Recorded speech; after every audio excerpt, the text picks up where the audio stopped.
Hello students, good morning all of you. मैं एक बार पुनः आप सभी का एनआईसी ऑनलाइन क्लासेस में स्वागत करता हूं। क्लास 10th की इंग्लिश ग्रामर के साथ, जिसमें आज का टॉपिक मॉडल ऑक्सिलरीज है। मॉडल ऑक्सिलरीज होती क्या हैं, उसके विषय में हम देखेंगे। तो अधिक समय न गंवाते हुए हम शुरू करते हैं। यह वर्ब मेन वर्ब की सहायता से मोड मतलब है कार्यविधि। क्या है? मोड मतलब है कार्यविधि या ढंग प्रकट करते हैं। अतः इन्हें मॉडल ऑक्सिलरीज कहा जाता है। मुख्य मॉडल वर्ब से कौन कौन सी होती हैं, ये दिया हुआ है यहाँ पे। Shall, will, may, might, can, could, should, would, must, need, ought to व हैव आदि ये जो हैं ये मॉडल ऑक्सिलरीज हैं। इन्हें हम अध्ययन करेंगे और भी एक नोट्स के अंतर्गत आपको बताने की आवश्यकता है क्या कि मॉडल ऑक्सिलरीज का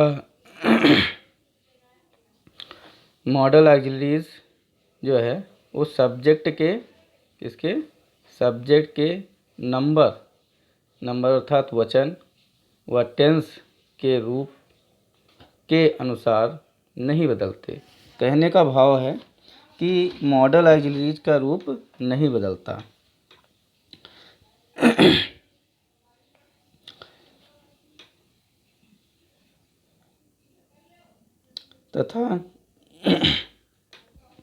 तथा इनके साथ एक्टिव वॉइस में सदैव मेन वर्ब की फर्स्ट फॉर्म का प्रयोग होता है। किसका प्रयोग होता है? मेन वर्ब की फर्स्ट फॉर्म का प्रयोग होता है। ये एग्जाम्पल्स दिए हुए हैं कुछ, जैसे दिया है आई शैल टीच यू इंग्लिश। तो शैल क्या है? शैल मॉडल ऑक्सिलरीज है। उसके साथ देखिए वर्ब फर्स्ट फॉर्म का प्रयोग हुआ, वर्ब फर्स्ट। इसी तरह से सेकेंड सेंटेंस है वी कैन स्पीक इंग्लिश। तो कैन मॉडल ऑक्सिलरी है, इसके साथ भी वर्ब फर्स्ट फॉर्म का प्रयोग हुआ। इसके बाद देखें ही कम, ही मे कम हियर टुडे। यहाँ पर भी मे कम फर्स्ट फॉर्म। ही नीडेंट वरी, उसे चिंतित होने की आवश्यकता नहीं है। यहाँ पर भी you ought to obey your parents. यहाँ पर देख रहे हैं दिया है you ought to obey. Ought means होता है चाहिए, तीन होते हैं शुड, मस्ट, ऑट। तो इस तरह से यहाँ पर ऑट टू का होता है चाहिए, इसके साथ वर्ब फर्स्ट फॉर्म। ऑट के साथ हमेशा टू का प्रयोग होता है। अब हम देखते हैं कि कुछ इन मॉडल ऑक्सिलरीज के अलग अलग रूपों को सही से हम अध्ययन करेंगे। मॉडल ऑक्सिलरीज यहाँ पर क्या है? मे और माइट का यहाँ पर प्रयोग बताया जाएगा। तो आप देख रहे हैं कि मे का अर्थ क्या होता है? मे का अर्थ होता है, क्या होता है? मे का अर्थ होता है सकना। इसमें क्या होता है? मे में दृढ़ता की कमी होती है। किसकी कमी होती है? दृढ़ता। मे का प्रयोग निम्नलिखित बातों के लिए किया जाता है।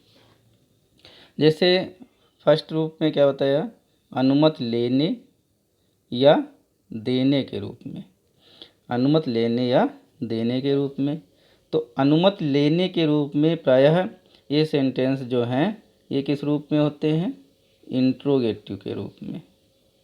ये इंट्रोगेटिव के रूप में होते हैं। देखो दिया भी है मे आई कम इन। तो मे प्रारंभ में आया, उसके बाद सब्जेक्ट आया है। तो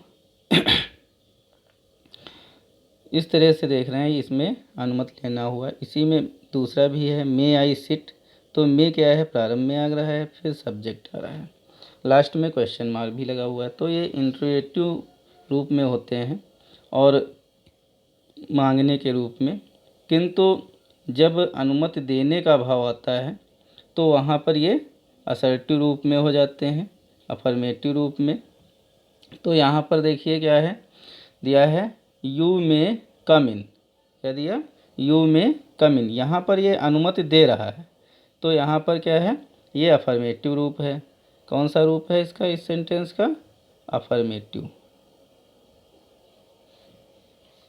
तो इस तरह से देखें, सेकेंड सेंटेंस भी क्या है, यू में सिट ऑन दिस चेयर। तो यहाँ पर भी क्या हो रही है, परमिशन दी जा रही है, अनुमति प्रदान की जा रही है। दूसरा रूप क्या बताया, संभावना या संदेह प्रकट करने के लिए। इसमें क्या है, संभावना या संदेह प्रकट किया जा रहा है।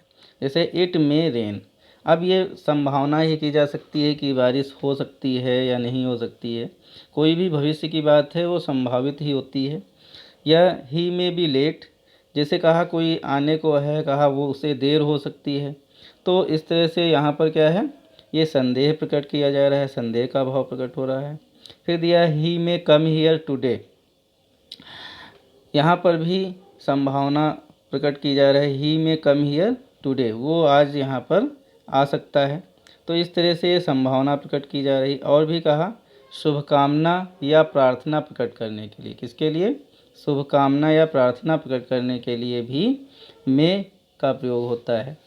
तो यहाँ पर देखिए, शुभकामना कहते नहीं, बहुत प्रचलित सेंटेंस है, may you live long, may you live long.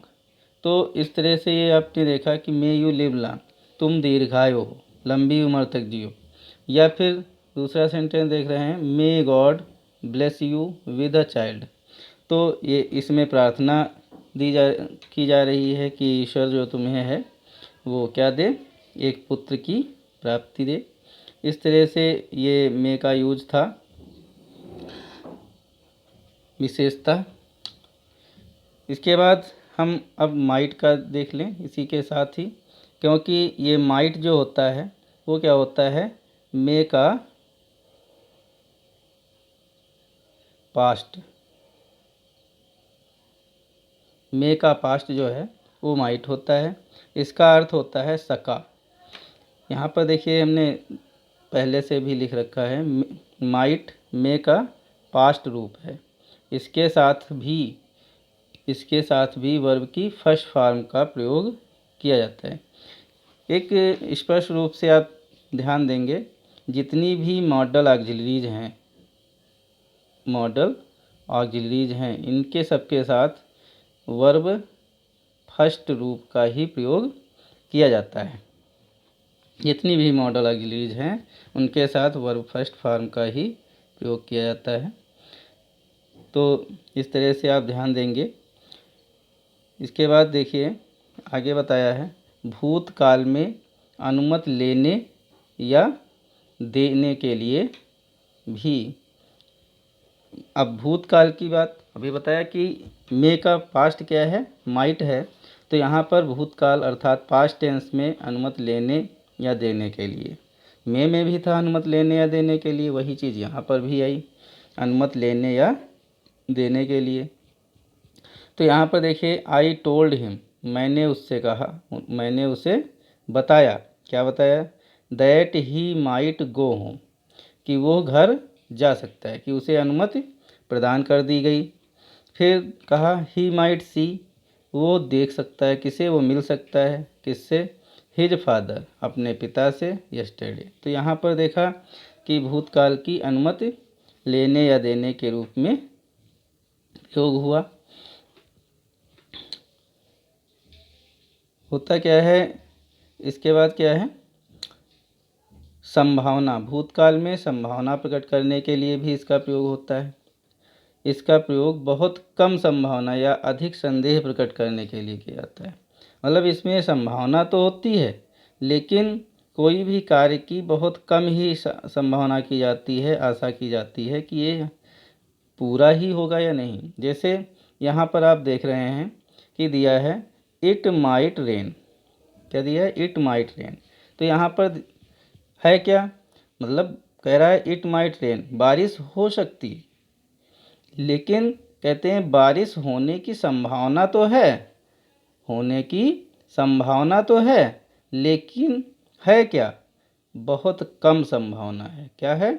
बहुत कम, वेरी रेयर कंडीशन में ये अनुमान लगाया जा सकता है कि बारिश हो सकती है। जैसे यहाँ पर दिया ही माइट कम टुडे, वो आज आ सकता है। आ सकता है, यदि मे होता तो अधिक संभावना होती, और कैन होता तो परफेक्ट था, वो आ जा सकता है। कैन में परफेक्ट होता है, बिल्कुल निश्चित होता है, लेकिन माइट में संभावना ही की जा सकती है। इसी तरह से राम माइट पास, अब यहाँ पर दिखाया कि राम माइट पास, शायद ही राम पास हो जाए, ऐसी संभावना दिखाते हैं यहाँ पर। और भी देखें, और भी यूज है, क्या किस रूप में यूज होता है इसका। अधिक विनम्रता प्रकट करने के लिए भी माइट का प्रयोग किया जाता है। इस प्रकार के वाक्य का रूप प्रश्नवाचक वाक्य के रूप में होता है। अब यहाँ पर देखिए, अभी पहले ही कैन में बताया था कि जिनमें विनम्रता प्रकट की जाती है या अनुमति मांगी जाती है, लेनी होती है, वहाँ पर इंट्रोगेटिव रूप में सेंटेंस दिया होता है। तो यहाँ पर भी देखें, माइट प्रारंभ में आया है, might I use your pen please, बहुत विनम्रतापूर्वक कहा, क्या मैं आपका पेन ले सकता हूँ, प्रयोग कर सकता हूँ कृपया। या फिर second sentence is might I borrow your pen for an hour, क्या मैं आपका पेन 1 घंटे के लिए उधार के रूप में ले सकता हूँ, वही चीज़ है, मतलब प्रयोग कर सकता हूँ। नेक्स्ट सेंटेंस है माइट आई गो नाउ, क्या मैं अब घर जा सकता हूँ। तो यहाँ पर देखिए, अनुमति मांगने के रूप में यहाँ पर इसका प्रयोग हुआ है।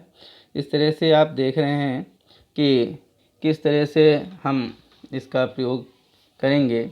माइट के प्रयोग जो हैं, इस तरह से आपने देखा कि मे और माइट का प्रयोग कैसे हमें करना है, इसको ध्यान से हम प्रयोग करेंगे।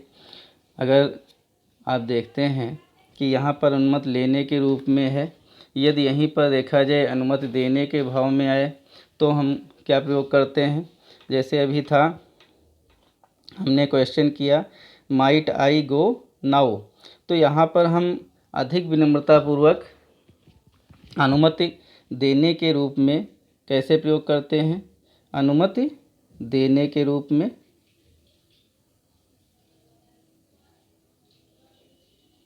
अनुमति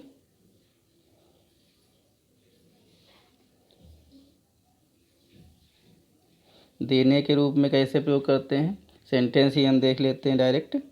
वो क्या दिया होता है, जैसे यहाँ पर आई था, तो जब अनुमति दी जाती है तो यू हो गया, यू माइट, फिर गो और नाउ। इस तरह से आपने देखा कि किसका प्रयोग करते हैं।